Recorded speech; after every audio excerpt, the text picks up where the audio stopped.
오늘 같이 보실 말씀은 전도서 9장 9절입니다. 전도서 9장 9절. 항상 같은 얼굴을 봐서 너무 좋습니다. 너무 감사드리고. 네. 9장 9절 찾으셨습니까? 그러면 제가 읽겠습니다. 내 헛된 삶의 모든 날, 그분께서 해 아래서 내게 주신 내 헛된 삶의 모든 날에 내가 사랑하는 아내와 함께 즐겁게 살지어다. 이는 그것이 이 삶에서 내가 해 아래서 수고하여 얻은 내 몫이기 때문이라. 네, 오늘은 이제 말씀을 읽었듯이 예수님 믿는 사람들의 이제 결혼 생활에 대해서 나누고자 합니다. 저도 이제 결혼 생활 계속해서 잘못할 때도 있고, 그 다음에 다시 또 잘못을 인정하고, 주님 앞에 또 기도하고, 또 다시 하고, 계속해서 또 다시 또 시작하기도 하고, 그래서 어쨌든, 아침에 눈을 뜨면서 옆에 부인이 있나 확인은 좀 합니다. 혹시 도망갔을까봐. 네. 실제로 목사 부인들 도망 잘 갑니다. 네. 왜냐면 쉽지 않거든요.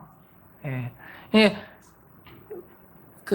제 아내는 저라는 사람 한 명을 대하지만 저는 수많은 성도들을 대합니다. 어떻게 보면 제 아내가 간접적으로 수많은 성도들을 대하는 것과 똑같습니다. 제 아내가 무슨 특별히 내가 목사의 아내가 돼야겠다 이렇게 해서 아내가 된 사람이 아니에요. 전적으로 하나님의 은혜로 하나님이 그 순간 제 아내의 눈을 가렸습니다. 지금은 이제 실체를 받고 어쩔 수 없어서 같이 있습니다. 네, 그 상황인데, 근데 그만큼 이제 쉽지가 않습니다. 그래서 저도 계속해서, 제가 말씀드리고 싶은 건 저도 계속해서 말씀을 읽고, 그 다음에 말씀대로 하려고 하고, 내 육신과 싸우고, 내 자아를 계속해서 죽이는 훈련을 하고 있습니다. 그래서 예수님을 믿는 사람은 반드시 지혜로워야 합니다. 반드시 어떻다고요? 또 이제 제일 만만한 게 학생들이에요. 학생들, 예수님 믿는 사람들은 반드시 어때야 돼요? 지혜로워야 돼요. 절대로 멍청하면 안 돼요. 이 얘기 할게요. 우리 교회에서도 학생들한테 힘을 줘요. 전교 꼴등을 해도 상관없어요. 멍청하면 안 돼요. 전교 꼴등하고 지혜하고는 아무 상관없어요. 얼마든지 전교 꼴등하면서도 지혜로울 수 있습니다. 왜요? 여러분들이 보고 있는 학교에서 보고 있는 교과서에서는 성경 구절이 나옵니까? 안 나옵니까? 안 나와요. 여러분들이 다니는 학교에서 가르쳐주는 기술은 딱 하나예요. 찍는 기술. 탁탁탁탁. 몇 번을 잘 찍어야 되나. 그 기술 외에는 가르쳐주는 기술은 하나도 없어요. 만약에 여러분들이 이제 기술 배우는 학교에 가면 거기서 배우겠지만 그 외에는 시험 잘 보는 기술을 가르쳐주기 때문에 지혜를 배울 수가 없어요. 그리고 모든 지혜의 시작점은 누굽니까? 예수님이잖아요. 예수님을 믿지 않으면 지혜로워질 수가 없어요. 예수님을 믿으면 지혜로워집니다. 마찬가지잖아요. 우리가 밥을 먹으면 힘이 생기잖아요. 뭔가 좋은 걸 집어넣으면 힘이 생겨요. 자동차도 기름을 넣으면 가잖아요. 에너지가 돼요. 지혜라는 에너지가 반드시, 여러분들, 나는 왜 이렇게 멍청할까? 아니야. 나는 멍청하지만 내 안에 계신 그분이 아주 지혜로우세요. 그분을 따라가면 나는 지혜로워집니다. 반드시 지혜로워지셔야 됩니다. 선택사항이 아니라 반드시 해야 됩니다. 우리가 사과나무를 심으면 사과 열매라는 완벽한 결과를 예측하듯이 구원받은 그리스도인은 반드시 지혜로워집니다. 인생을 살아가는 데 있어서 지혜를 말합니다. 아무리 개인적인 역량이 뛰어나고 사람도 아무리 개인적인 역량이 뛰어나고 능력이 뛰어나도 어리석게 살아가는 사람들이 많습니다.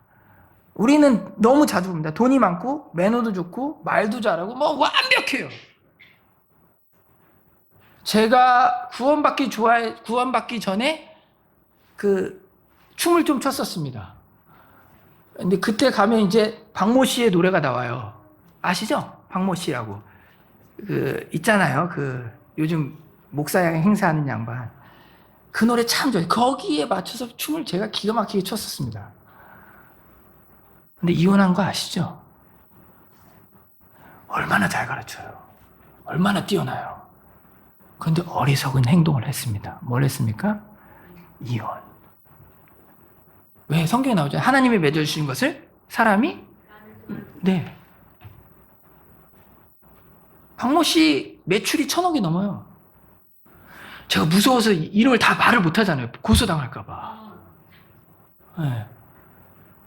그런데 그러니까 이게 지혜하고 그 예수님의 지혜, 예수님이 곧 지혜시잖아요. 그거를 갖고 살아가는 거하고 인생에서 막 다양한 처세술로 막 뛰어나게 살아가는 거하고 틀리다고요. 여러분들은 지혜로우신 분들입니다. 그래서 여기 앉아 계신 거예요. 그걸 믿으셔야 돼요. 그래서 지혜로우신 분들은 아내와 튼튼한 관계를 가져야 됩니다. 자, 제가 퀴즈를 내겠습니다. 이제 우리 자매님들, 결혼할 나이가 되신 자매님들 계시죠? 고3 이후로는 다 결혼이 가능하니까. 고등학교 졸업하자마자. 그래서, 자, 1번 남자. 인기 많습니다. 예수님도 믿었어요. 처음엔 초반엔 돈도 없었지만 나중에 돈도 많고 왕도 됩니다. 자, 두 번째 남자. 인기 없습니다. 키 작습니다. 배도 나왔습니다. 뽕나무에 올라갑니다. 벌었던 돈 중에 반 이상을 토해냅니다. 누구랑 결혼할래요? 누구? 모든 믿는 자매들은 1번 남자하고 결혼해요. 그 부인이 몇 명이었어요? 그 틈에서 어떻게 살 거예요? 다윗이냐, 다윗. 내가 여자라면 난 삭개오랑 결혼해요. 돈을 어쨌든 얼마나 많이 벌었으면 반을 토해내고도 나 반 더 드릴게요 막 하잖아요. 그 다음에 뭐 키도 작죠. 얼마나 사람이 단순하면 뽕나무에 어떻게 해서 올라가서 예수님 보고 싶어 하죠. 뭐 딴짓을 하겠어요? 다윗 봐요. 어떻게 다윗하고 살아요? 살고 싶으세요? 근데 다윗을 쫓아간다고요. 재미가 없어요. 결혼 생활이 다윗하고 살면. 아니 보세요. 그 다윗 부인 중에 어느 하나 성경 기록에 너무 행복했어요. 너무 감사했어요. 안 나오잖아요. 물론 삭개오도 안 나옵니다. 네. 근데 다행히 삭개오는 부인이 여러 명이었다는 얘기가 있습니까? 없습니까? 없어요. 이게 그러니까 침례교회를 다니고 성경대로 잘 믿으면 잘만 하면 괜찮은 남자를 만나고 괜찮은 자매를 만납니다. 오늘 이 내용을 배워서 준비를 하시라고요. 우리 미혼 형제 자매님들 고3 이상. 그렇다고 또 고등학교 졸업하자마자 시집갈 생각 하지 말고 장가세요. 아셨죠? 그래서 성경은 결혼으로 시작해서 결혼으로 끝납니다. 맞죠? 맨 처음에 하나님께서 창조를 하시고 인간 역사가 뭘로 시작하죠? 결혼으로 시작합니다. 아담과 이브. 여기서 또 조금만 재미있는 얘기를 한다면 아담과 이브가 결혼을 하고 나서 질투하는 악한 자가 나타나죠. 누구죠? 사탄. 자, 여기 그 전에 우리 마라나타 침례교회 제가 이제 몇 년 전에, 그러니까 지금들은 다 결혼을 한 거죠. 몇 년 전에 그 형제자매들이 많았어요. 싱글. 여러분들이 데이트할 때는 철저하게 비밀로 해야 됩니다. 국정원이 모를 정도로. 여러분들이 교회 내에서 데이트할 때는 누구만 알아야 되냐면 담임 목사님, 부모님만 알아야 돼요. 근데 부모님도 소문을 많이 퍼뜨리고 다니다 그러면 일단 비밀로 하셔야 돼요. 이유는 하나예요. 질투하는 자가 나타납니다. 반드시 나타나요. 경험해 보신 분들 있죠? 제가 얼굴은 이래도 저도 경험 좀 해본 것 같아요. 확실하지는 않아요. 네, 그냥 팁이고요. 그래서 아담과 이브로 시작합니다. 되게 아름답게 시작하죠. 장인 어른 시아버지가 완벽하시죠. 재산이 어마어마하시죠. 뭐 시집살이도 안 시키시죠. 그냥 아담하고 즐겁게 지내고 내가 시키는 일만 해. 뭐 시어머니를 모셔야 되는 것도 아니고 시아버지 병수 받아야 되는 것도 아니고 뭐 시아버지한테 손 갈 게 하나도 없어요. 시아버지가 다 해줘요. 그런 대로 시집가고 싶지 않습니까? 그런 대로 장가가고 싶고 장인어른이 다 해주고 그런 일 없죠.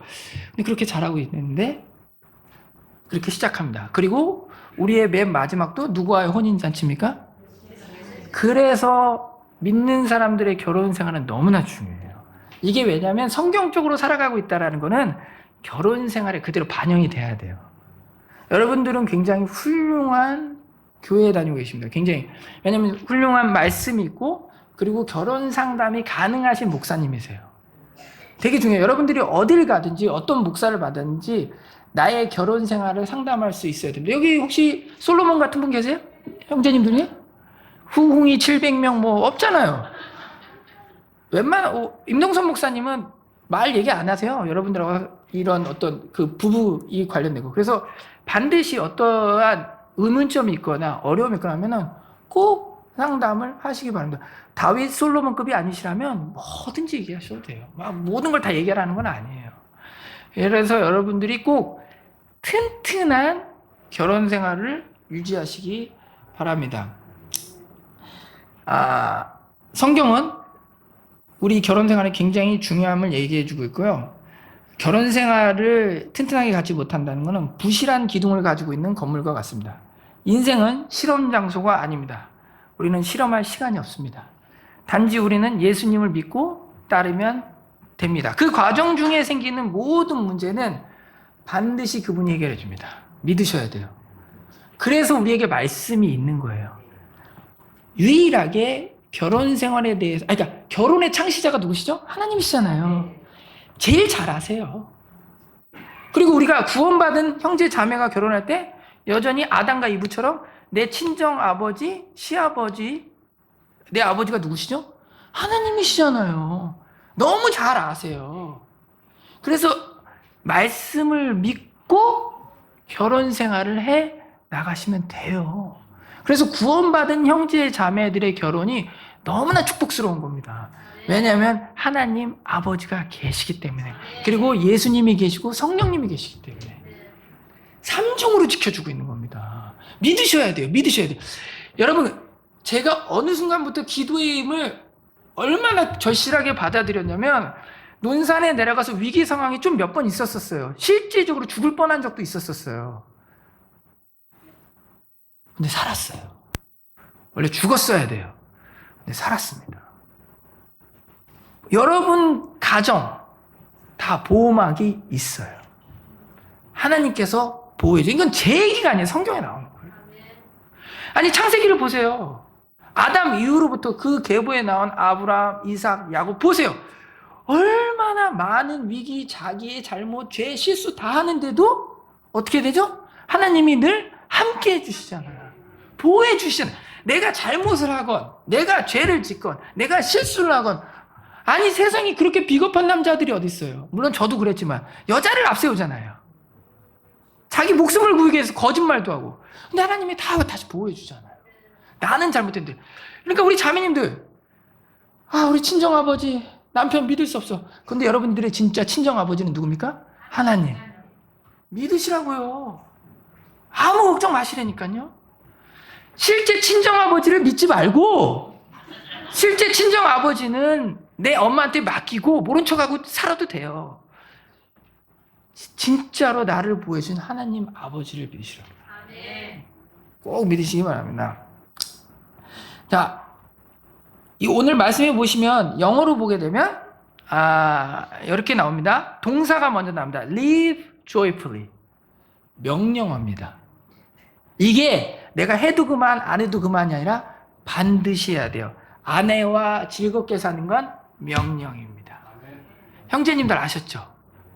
아내와 목사님이 내 아내하고 안 살아봐서 모릅니다. 알고 싶지도 않아요. 관심도 없고, 나는 내 부인한테만 관심 있어요. 나는 내 부인하고만 즐겁게 살면 되고, 이제 우리 교회분들, 놀매침례 교회분들이 이제 결혼 상담 오면 나 똑같이 즐겁게 사십시오. 그리고 내가 거기 들어가서 그 아내를 내가 즐겁게 어떻게 해줘요? 본인이 해야지. 이게 지금 명령어라니까요. 목사님, 제 아내는 제 밥에다 독약을 타고 있습니다. 목사님, 제 아내는 아침에 밥도 안 차려주고 점심도 제가 들어와도 사람이 왔는지 강아지가 들어왔는지 쳐다도 안 봅니다. 그래도 즐겁게 사셔야 돼요. 재밌게 사셔야 돼요. 그래야지. 여러분, 예수님과 함께 하는 거는 이게 막 십자가를 지고 주여. 제가 그 전에 장로교회 다닐 때 보면 새벽기도 나가면 거기 열렬 오래되신 존경하는 자매님들 주여 눈물이 바다가 되고 저는 그때 총각되고 20대 초반이니까 왜 저렇게 올까? 뭐 때문에 올까? 우리 주님 죽으시고 부활하시고 다시 오신다는데 왜 저렇게 오시나? 주여, 원수 같은 남편이 돈을 다 까먹었습니다. 그 들은 건 아니에요. 그냥 아주 구구절절히 사연이 많아요. 내가 십자가를 주고 이 가정에 십자가를 주고 누가 언제 지랬어요? 주님이 주는 십자가만 지면 되지 왜 남편 십자가를 자기가 왜 줘요? 에? 하나님이 지라는 것만 지면 되잖아요. 어떤 상황에서든지 아내와, 이거 남편들한테 하는 명령이죠. 아내와 즐겁게 사셔야 됩니다. 지혜로운 사람은 아내와 즐겁게 삽니다. 단순히 아내의 기분을 맞추라는 뜻이 아닙니다.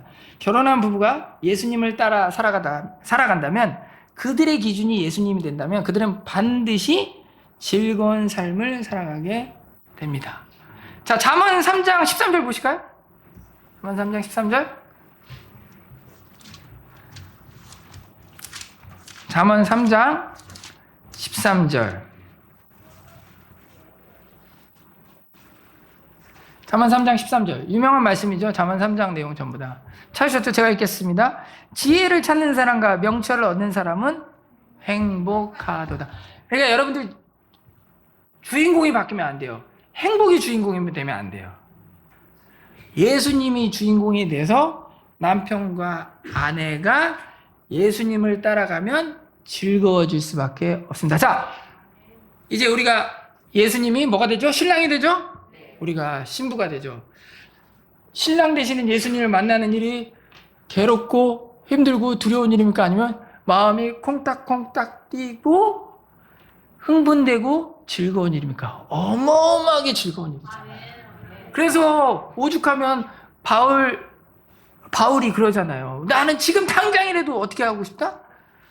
가고 싶다. 육신을 떠나서 예수님과 함께 하고 싶다. 결혼 생활도 마찬가지니까요. 그래서 즐겁게 하셔야 돼요. 결혼 생활을 통해서 예수님과 함께 하는 게 바로 이 맛이구나 조금 느끼는 거예요.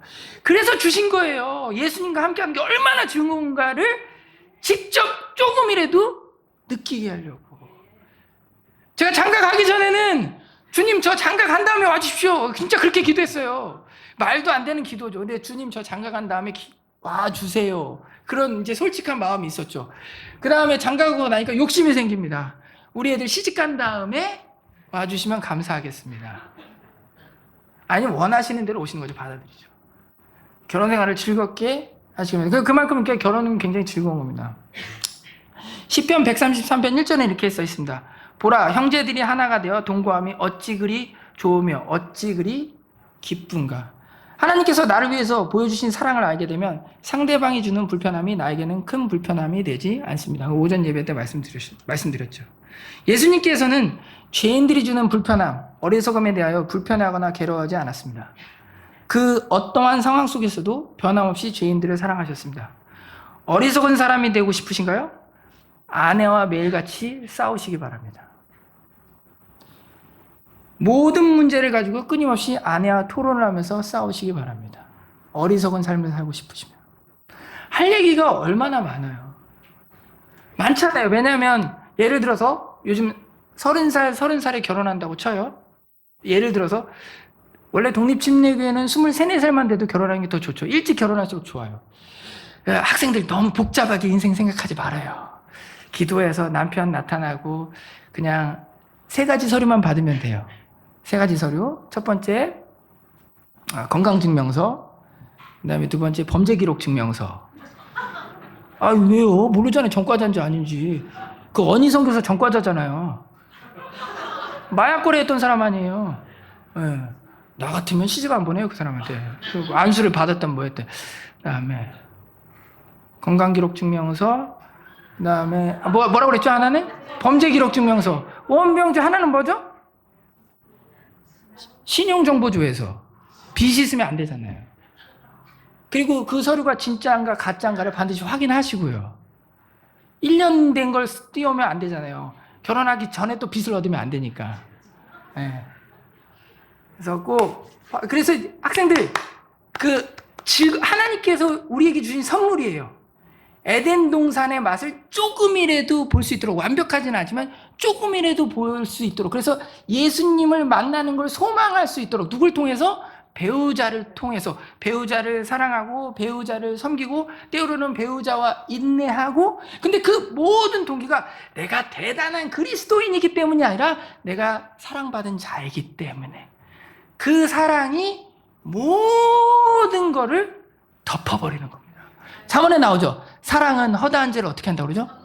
예, 덮어야 돼요. 제가 아직 저도 한참 결혼 생활이 아주 많이 남았습니다. 근데 네가 잘못했어. 내가 잘못했어. 해봤자 답이 안 나와요. 그냥 덮는 게 제일 좋더라고요. 뭐 특별히 부정부패를 저지른 게 아니니까. 뭐 비자금을 하고 그런 게 아니잖아요. 그냥 에이, 덮고. 그래서 꼭 부디 형제님들이 지혜로워지기를 원하시면 누구하고 즐겁게 살아야 된다고요? 아내하고. 왜냐면 지금 말씀에서 보다시피 live joyfully with the wife 하면서요, 그 이유를 뭐라고 그러냐면요, 성경에 보면 내 헛된 삶의 모든 날, 인생에 헛된 일이 너무 많은 거예요. 아내하고 내가 즐겁게 살지 않을 때 나타나는 결과 문제는 쓸데없는 일에 빠지는 거예요. 그래서 제가 나는 자연인이다 보지 말라는 거예요. 거기 나오는 모든 분들을 보세요. 아내하고 즐겁게 사는 장면이 나옵니까? 안 나옵니까? 혼자서 신나게 그 큰 산을 개간하고 뭐 개 키우고, 그게 나중에 천국 가면 예수님이 참 잘했다, 우리 5가지 왕관 주잖아요. 그래서 왕관을 씌워줍니까? 산 개척하고 왔다고? 아니잖아요. 그래서 이게 중요하다고요. 아내와 즐겁게 살자. 그리고 여기서 또 말씀해 보시면 참 중요한 게, 아내와 즐겁게 살려면 반드시 사랑하는 아내. 김마담을 사랑하시면 안 됩니다. 어머니를 사랑해서도 안 됩니다. 누구요? 아내. 여러분 성경 어디에 어머니와 즐겁게 살지어다 있습니까? 자매님들 신나죠 지금. 드디어 절호의 기회다. 시어머니하고 빠이빠이다. 예. 여러분들이 즐겁게 살아야 될 대상은 누구요? 남편. 남편도 즐겁게 살아야 될 대상은 아내. 제가 어느 교회나 가면 이 어리석은 질문을 던집니다. 내 어머니가 물에 빠졌고 그 다음에 내 부인이 물에 빠졌습니다. 반드시 한 명만 구해야 됩니다. 그러면 또 이상한 질문들을 해요. 뭐 119를 부르면 되죠. 어쩌고저쩌고. 자, 반드시 둘 중에 한 명만 구해야 됩니다. 답하지 마세요. 여기 지금 내가 부모님하고 같이 나오는 가정들이 있기 때문에 답은 하지 마시고, 형제님들 답은 나와 있어요. 그렇게 하셔야 돼요. 어차피 천국 가시잖아요. 아니 귀찮게 여기서 며느리 눈치 보면서 거기 가면 나를 정말로 사랑해주는, 완벽하게 사랑해주는 그 분이 계시잖아요. 아니 그러니까 제가 이제 극단적인 비유를 한 건데, 우리 미혼 자매님들 한번 물어보세요. 결혼할 남편한테 누굴 구할 거야? 대답은 안 해도 돼. 근데 딱 알잖아요. 네? 우리 교회 형제님은 정확하게 이걸로 세뇌가 됐습니다. 참고하시기 바라고. 그래서 아내와 즐겁게 사셔야 됩니다. 심지어 하나님께서 주신 목도 받지 않는 교만을 저지르게 됩니다. 여기 이 얘기를 왜 하자면 9장 9절에 보면 세 번째 줄이죠. 이는 그것이 이 삶에서 내가 해 아래서 수고하여 얻은 뭐라 그럽니까? 하나님이 주시는 선물이니까요. 누가 즐겁게 사는 거요? 아니 하나님이 주는 선물은 받아야 돼요? 받지 말아야 돼요? 아멘! 왜 안 받아요? 저는 장가 가는 날 그렇게 행복할 수가 없었습니다. 이로 말할 수가 없었어요. 지금도 좋아요. 지금도 되게 좋아요. 물론 이제 좋아요. 솔직하게 다 말하면 안 되죠. 근데 좋아요. 여전히 한편으로는 쫓아다니고 있습니다. 네, 좋아요. 너무 감사해요. 나 같은 죄인 살려주시고 거기다 아내까지 주고. 제가 늘 어느 교회 가든지 늘 우리 교회 형제한테도 얘기했는데, 그렇게 결혼하자고 제 여동생도 다 알아요. 이 자매 A, B, C, D, E, F, G, H 26명까지는 아니지만 셀 수 없을 정도로 많은 자매한테 데이트 한번 합시다. 커피 한잔 합시다. 막 그렇게 해서 아무도 안 만나줬습니다. 한 2번 만나주는 게 제일 많이 만나주는데, 지금 사랑하고 아끼는 우리 자매 6번을 만나준 거예요. 완전히 하나님께서 극률에 극률을 베풀어 주신 거죠.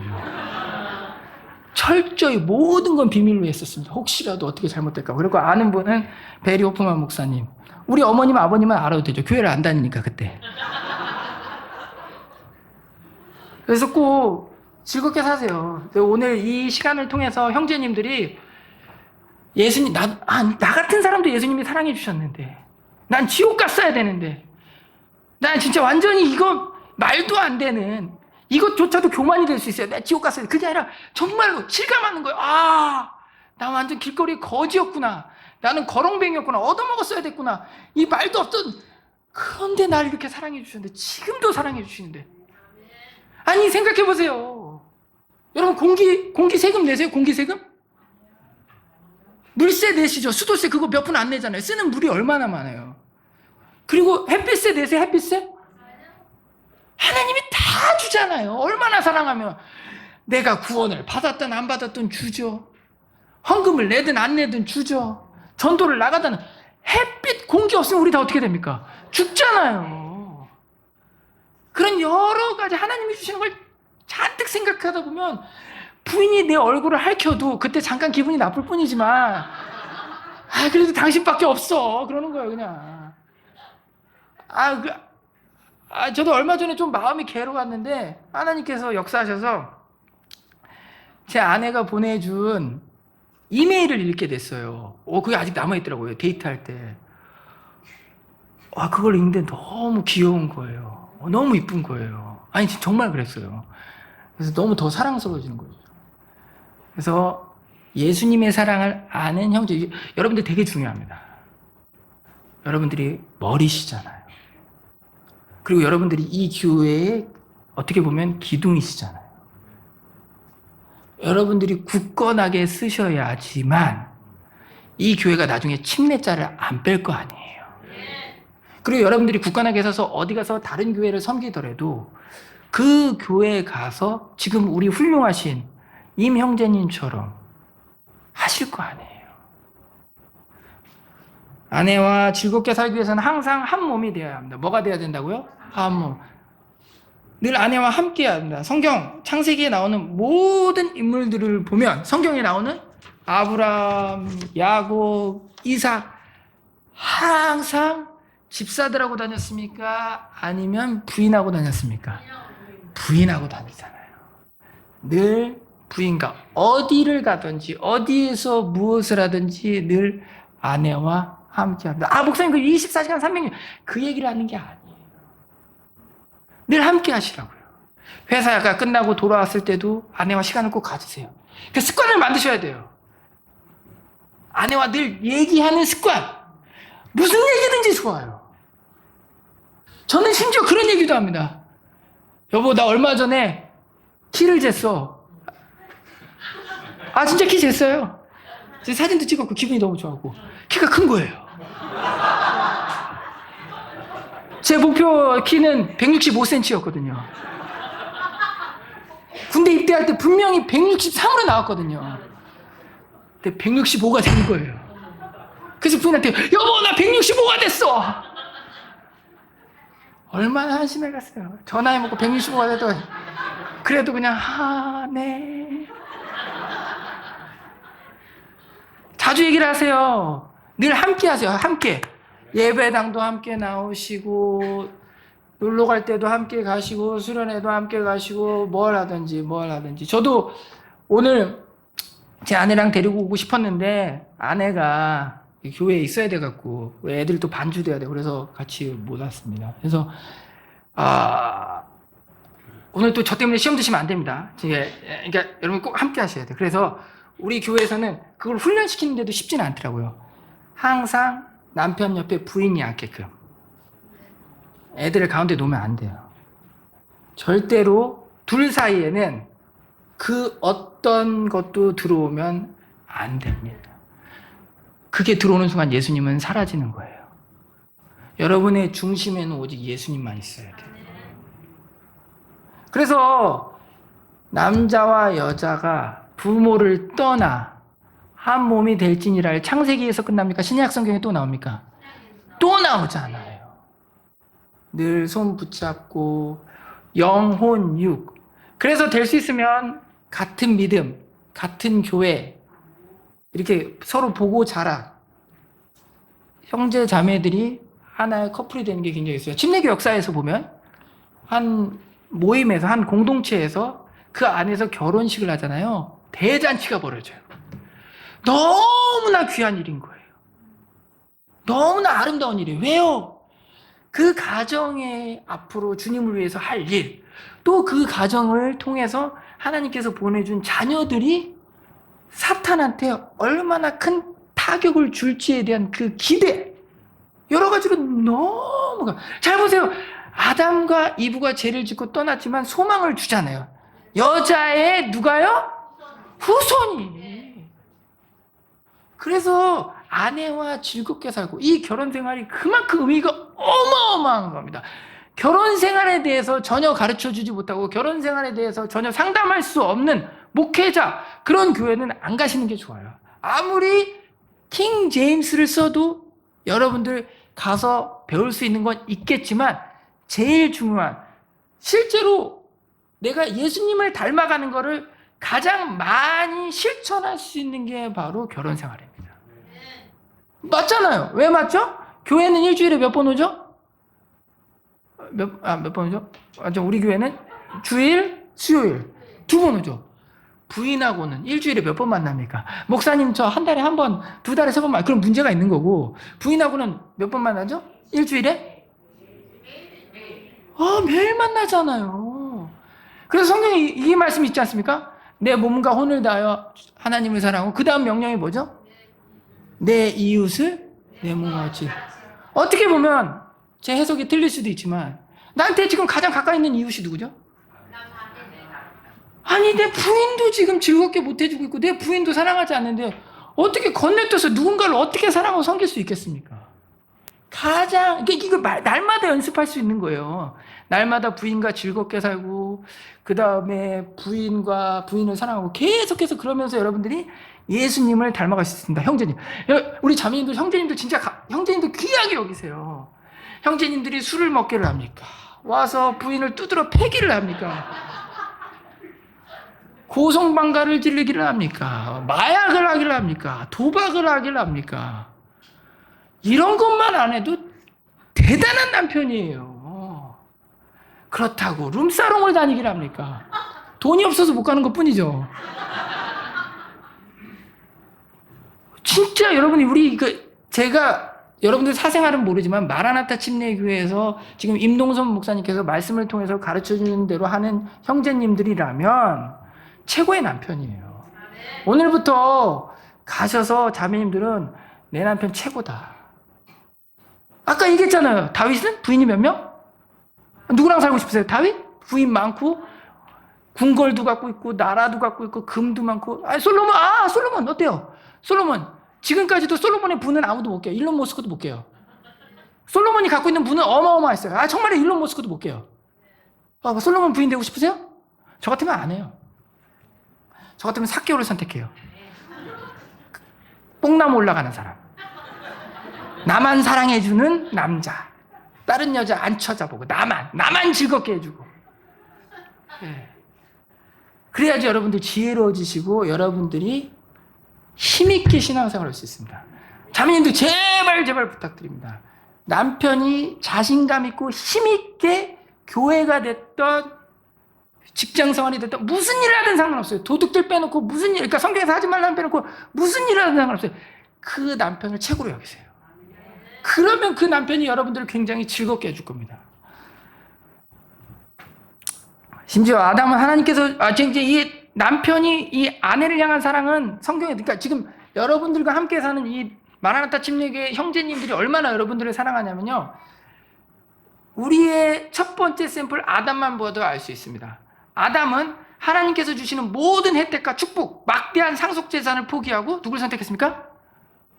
누굴 선택했어요? 생각해보세요. 뭘 포기했어? 무슨 동산을 포기했죠? 이브가 죄에 빠진 거 알았어요? 몰랐어요? 알았잖아요. 자, 여기서 퀴즈를 내겠습니다. 전능하시고 너무나 위대하신 우리 하나님께서 이브투를 만들 수 있었을까요? 없었을까요? 능력이 있죠. 그런데 아담은 멍청했잖아요. 기도 한 번만 하면 되는데 그냥 갈 길 가시오. 요즘 그런 남자들 많잖아요. 그래서 나는 자연이다 가는 거야. 아직도 그 프로 하죠? 아직도 그 최장수 프로그램 같아요. 그게 가능한 이유가 갈 길 가. 난 상관없어. 근데 아담이 어떻게 하죠? 어떻게 보면 누굴 포기한 겁니까? 하나님을 포기한 거예요. 죄를 짓는 순간 누구하고 관계가 피어가게 되는 거죠? 하나님. 근데 왜 그렇게 했습니까? 누굴 구하기 위해서? 형제님들, 그게 우리 몫이에요. 아내를 반드시 구해야 돼요. 아내를 구해야 돼요. 결혼한 여자분들은 출산의 위기가 있습니다. 그때도 즐겁게 해줘야 돼요.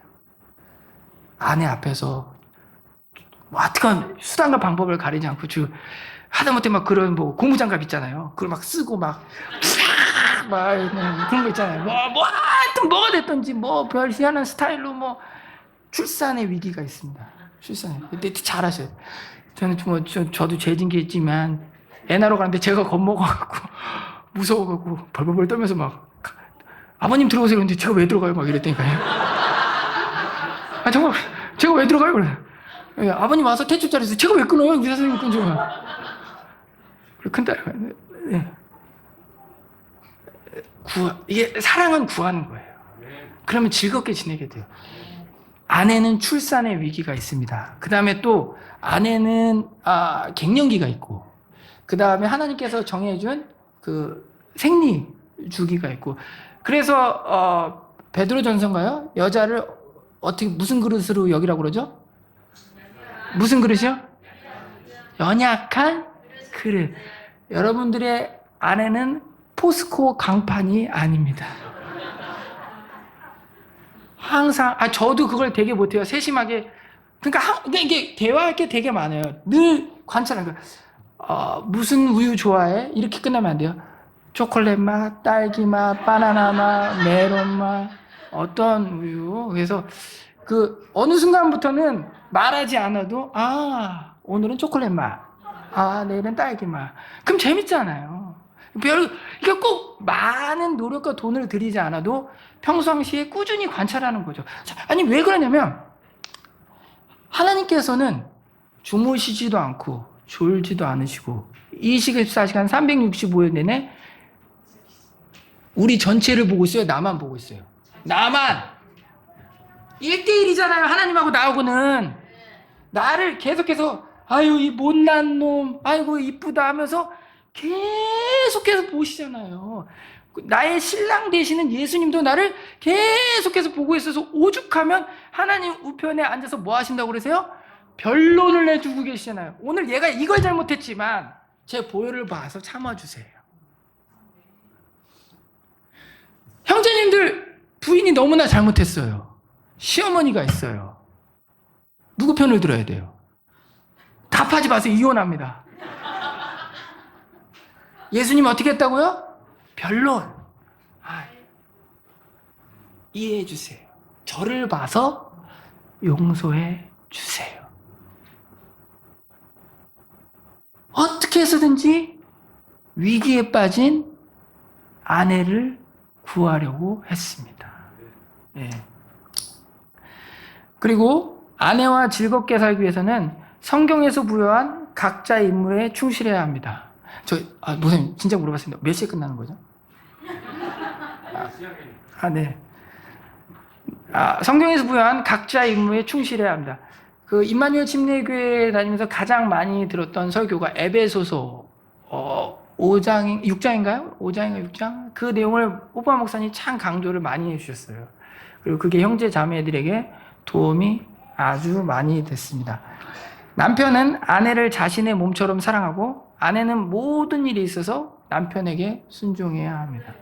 아내를 내 몸처럼 여기셔야 됩니다. 제가 호프한 목사님하고 재밌는 일화가 하나 있는데, 제가 이제 결혼하기 전에 그 목사님 밑에서 일할 때인데, 뭘 맛있는 걸 먹어요, 같이. 그러면, 이거 내 아내도 사다 줘야 되는데. 그렇게 말씀하세요. 형제님들은 어떻습니까? 아내와 즐겁게 지내고 싶으면 내 몸처럼 여기셔야 돼요. 이게 가능해지려면 오전 예배 때처럼 늘 성령님 안에서 예수님을 쫓아가야 돼요. 자, 예수님께서도 우리를 정말 자신의 몸처럼 여겨주시잖아요. 그러니까 본인이 우리가 끔찍한 일을 당한다는 게 너무나 기정사실이기 때문에 우리를 구하기 위해서 어떻게 하셨습니까? 십자가에 못 박혀 피 흘려 죽으셨잖아요. 구하기 위해서. 몸처럼. 그래서 교회를 피 흘려 사셨다고 하죠. 마찬가지예요. 아내도 그러니까 우리가 예수님 했던 것처럼 똑같이 할 수 없지만 방향. 사람은 방향이 중요합니다. 능력이 중요한 게 아닙니다. 다시 한번 말씀드릴게요. 학생들, 지금 당장 점수가 안 나오고 뭐 이런 거 다 괜찮아요. 방향이 중요해요. 내가 지금 예수님을 따라가고 있느냐 아니냐가 제일 중요한 거예요. 그러면 나머지 문제들은 다 해결이 돼요. 해결이 안 된다 하더라도 예수님이 반드시 다른 관점을 주세요.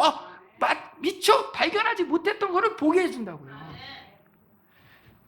내 몸처럼 사랑해야겠다는 거를 문신으로 새기세요. 그냥 여기다가. 그렇다고 새기면 안 되죠. 각인을 시키라고요. 아가서 말씀이 나오죠. 내 사랑을 각인시킨다 이렇게 나오잖아요. 내 아내를 내 몸처럼 제가 이 설교를 제일 싫어요. 내 아내를 내 몸처럼 사랑하라를. 부부싸움 할 때 약점이거든요. 자매가 그러거든요. 설교할 때 뭐라고 그랬어요? 뭐 할 말이 없잖아요. 그러면 내 아내를 내 몸처럼 사랑할 조건이 걸려 있습니까? 나한테 밥해줄 때, 나한테 친절하게 해줄 때, 나를 존경할 때, 그때만 사랑해 주나요? 예수님이 조건 걸고 사랑해 주셨나요? 하나님이 세상을 이처럼 사랑하사 독생자 예수 그리스도를 주셨으니 이는 누구든지 믿는 자마다 그렇게 나오잖아요. 그냥 본인 자신을 그냥 줬잖아요. 그리고 우리에게 자유의지를 줘서 믿고 안 믿고는 우리한테 그러니까 죄인들의 그 인격 하나하나를 다 존중해 주시는 거예요. 억지로 막 믿게 하는 게 아니라 그러니까 그러니까 지금 예수님께서 안 믿는 사람들조차도 인격적으로 대해 주시는 거예요. 기다려 주시는 거예요. 몇 년을 기다렸습니까? 6,000년을 기다려 주잖아요. 목사님 부인이 속썩입니다. 그럼 여러분 몇 년 기다려야 됩니까? 6,000년! 저도 안 해봐서 모르겠습니다. 그래서 각자 부여된 임무에 꼭 충실하셔야 됩니다. 건강한 가정은 항상 예수님 머리 되시는 교회를 함께 섬깁니다. 자, 제가 제일 감사한 것 중에 하나가 저하고 아내하고, 물론 아내가 못 나갈 때도 있지만 저하고 아내하고 우리 세 딸하고 함께 전도를 나갑니다. 그럼 전도 갔다 오면 대화 내용들이 생겨요. 전도에서 이런 일이 생겨서. 그 다음에 우리 5명은 같이 늘 교회를 섬깁니다. 그럴 수밖에 없잖아요. 제 아내가 이혼하기 전까지는 어느 교회 나와야 됩니까? 선택의 여지가 없어요. 우리 교회를 나올 수밖에 없어요. 우리 교회를 안 나오고 싶으면 뭘 해야 돼요? 이혼을 해야 돼요. 근데 본인도 예수님 믿고 구원받았거든. 어떻게 이혼을 해? 나도 못하고. 그럼 기왕 이렇게 된 거 즐겁게 합시다. 뭐 어떻게 해요? 그럼 어차피 언젠가는 죽을 거고. 그래서 우리 교회에서 설교할 때 오죽하면 제가 너무 배우자가 싫어서 그럼 기도하세요. 죽게 해달라고. 그 방법밖에 없잖아요. 지금 내가 하나님 앞에 분명히 하나님께서 맺어주신 하나님께서 하나로 만드신 것을 누가 나눌 수 있겠느냐. 오직 고린도전서 말씀에 죽음만이 나를 자유롭게 한다. 제가 저희 어머님한테 이제 저희 아버님이 천국 가셨거든요. 천국 가시고 일주일 된가 2주일 된가 엄마한테 한 대 맞을 소리를 했죠. 엄마 이제 자유의 몸입니다. 준비하시죠. 그랬더니 징그러워서 못하겠다. 지겹다. 그래도 또 괜찮은 남자 있을 겁니다. 돼지게 혼났어요. 돼지게 혼났어요. 저희 어머님이 이제 75세인가? 그러시거든요. 돼지게 혼났습니다. 근데 저하고 아내는 그 얘기를 자주 합니다. 죽으면 어떻게 할까? 저는 그러죠. 내가 그래도 양심이 있지. 내가 결혼을 하는데 3일장은 치르고 갈게. 당신도 적어도 나 죽은 다음에 3일 후에. 예. 그러니까 그렇게까지 기도 못 하잖아요. 하나님이 싫어하시잖아요. 상대방 죽게 해달라고 하면 얼마나 싫어하시겠어요. 아니 예수님조차도 우리를 위해서 기도하실 때 제 마음에 안 드는데 꼭 죽게 해주세요 이렇게 그런 내용이 없잖아요. 항상 죄인들을 사랑하고 어떻게 해서든지 구원받게 해달라고 하시고, 그리고 하나님의 자녀들, 이미 구원받은 자들도 그들이 잘못하고 죄 짓는 거에 대해서 늘 아버지 앞에서 변호해 주시잖아요. 얼마나 대단한 사랑입니까? 자매님들, 이 사랑을 아는 형제님들하고 결혼한 게 얼마나 감사합니까? 그리고 형제님들, 이 사랑을 아는 자매들하고, 하나님의 딸들이잖아요. 하나님의 아들들이고 너무나 감사하지 않습니까? 마지막으로 이것까지만 하고 마치겠습니다. 하나님의 주권을 받아들여야 됩니다. 이 세상에서 가장 무서운 전쟁을 일으키는 남편과 아내가 있습니다. 한 번쯤은 다 경험합니다. 다. 특히 여기 결혼하신 지 10년 이하 손 들어보세요. 10년 이하.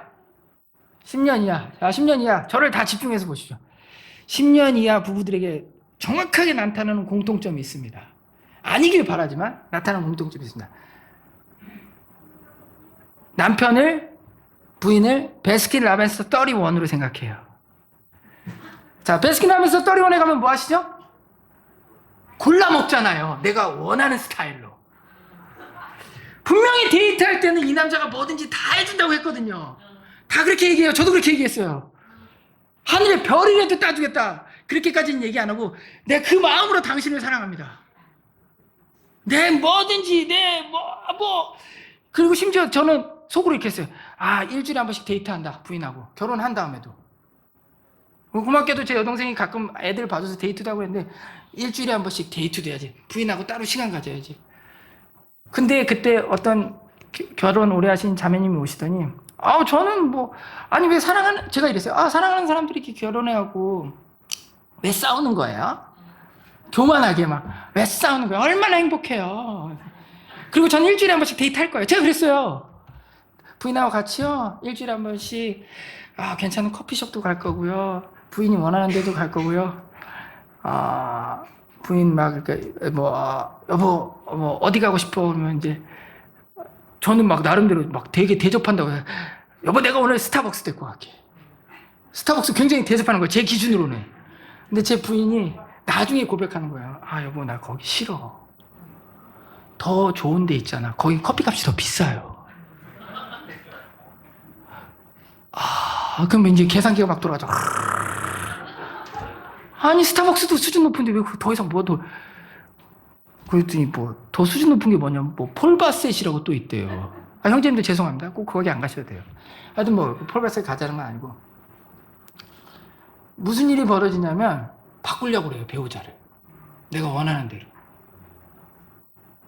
그걸 어떻게 할 수 있냐? 임동선 목사님한테 찾아와요. 제가 제 부인하고 같이 와요. 그 다음에 임동선 목사님을 내 변호사로 세워요. 성경에 모든 일에 순종하라고 그러는데 이 부인이 말을 안 듣습니다. 목사님, 얘기 좀 해주세요. 얼마나 신실한 자매였습니까? 얘기 좀 해주세요. 그럼 임동선 목사님 얼마나 좋으십니까? 다 해줘요. 그럼 그 다음날은 부인이 또 임동선 목사님을 변호사로 써요. 그렇게 하시면 안 돼요. 결혼하기 전에 확인했어야죠. 결혼하기 전에는 결혼 10년 차 부부들 이미 주사위는 던져졌고 루비콘 강은 건넜습니다. 되돌릴 수가 없어요. 그럼 이 상태에서 어떻게 해야 되냐? 절대로 배우자 바꾸려고 하면 안 돼요. 그러니까 다른 여자를 바꾸라 이런 얘기가 아니라, 이 여자가 이 사랑하는 아내가 이게 마음에 안 들어, 저게 마음에 안 들어요. 포기해야 돼, 포기. 이 순간부터 어떤 하나님의 시험이 있냐? 네가 나를 믿냐, 너의 능력을 믿냐예요. 영적으로 뛰어난 자매님들이 있습니다. 불철주야 기도 시간 안 빠지고 새벽, 밤, 낮, 금요 막 부르짖습니다. 주여, 주여, 내 남편을 바꿔주시옵소서, 내 남편을 바꿔주시옵소서. 하나님이 그러죠. 결혼 전에 내가 보여줬잖아. 네 남편 뭐가 문제 있는지. 알아요. 결혼 전에 보이시죠? 우리 결혼 오래 하신 자매님들 잘 생각해보면 데이트할 때 이 남자가 뭔가 사인을 보냈죠. 이거 좀 마음에 안 드는 게 있었을 거예요. 이게 훗날 나에게 큰 장애가 될 줄은 몰랐던 거죠. 결혼 전에 짚고 넘어갔어야 되는 문제인데 결혼 후에 그걸 짚으려고 그러면 안 된다고요. 나만 괴로워지는 거예요. 그러니까 절대로 상대방을 바꾸려고 하면 안 됩니다. 상대방은 누구한테 맡겨야 됩니까? 하나님이 뛰어나세요? 내가 뛰어나요? 하나님이 훨씬 더 뛰어나요. 그래야지만 우리가 아내와 즐겁게 살 수 있습니다. 전적으로 하나님을 의지해서 나의 본분에 충실해야 됩니다. 인간의 능력으로 변화된 사람은 얼마든지 인간의 능력으로 다시 바뀝니다. 그러나 하나님의 능력으로 바뀐 사람은 하나님이 바꾸지 않는 한 그 능력을 그대로 살려서 갑니다. 그리고 하나님의 능력으로 바뀌는 걸 한번 경험한 사람은 또 바뀌어요. 또 바뀌어요. 왜? 그 맛을 알기 때문에. 기다리시기 바랍니다. 성경에서 보면 인간은 항상 죄를 저지르고자 하는 성향이 매우 강합니다. 성경의 많은 인물들이 아내가 아닌 다른 여자 또는 잘못된 대상을 좋아함으로 인생의 파멸을 가져왔습니다. 내 인생에 예수님을 따르는 삶을 통해 참된 즐거움을 누리고 싶다면 반드시 아내와 어떻게 해요? 즐겁게. 명령입니다. 이제 마무리 짓겠습니다. 군대 갔다 오신 분들, 군대 갔다 오신 분들 있으시죠? 명령 받으면 좋을 때도 있지만 나쁠 때가 더 많죠. 하고 싶을 때가 한 번이라면 하기 싫을 때가 9번이죠. 저는 부대에서 명령이 10번 다 내려오면 저보다 고참들이 10번 다 명령을 내리면 10번 다 하기 싫었어요. 다. 그러니까 군생활 자체가 싫었었어요. 저도 어떻게 제대를 했는지 몰라요. 그러니까 얼마나 싫어했으면은 제가 제대하는 날 대대장님이 저한테 인사를 했어요. 고맙습니다. 사고 안 터뜨리고 제대해 주셔서. 아, 정말이에요. 그렇게 하니까 너무 괴로운 거예요. 명령은 내려왔는데 명령대로 안 해요. 계속 괴로운 거예요.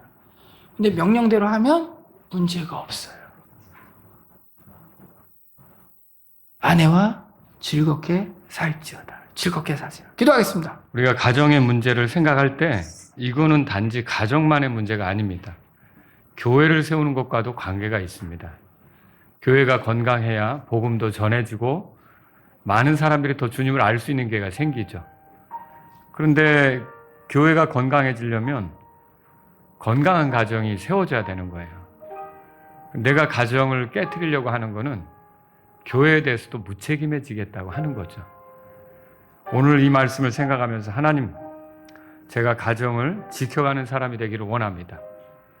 오늘 말씀해 보세요. 우리는 굉장히 그리스도 앞에서 단순하게 가야 됩니다. 아내와 즐겁게 살라.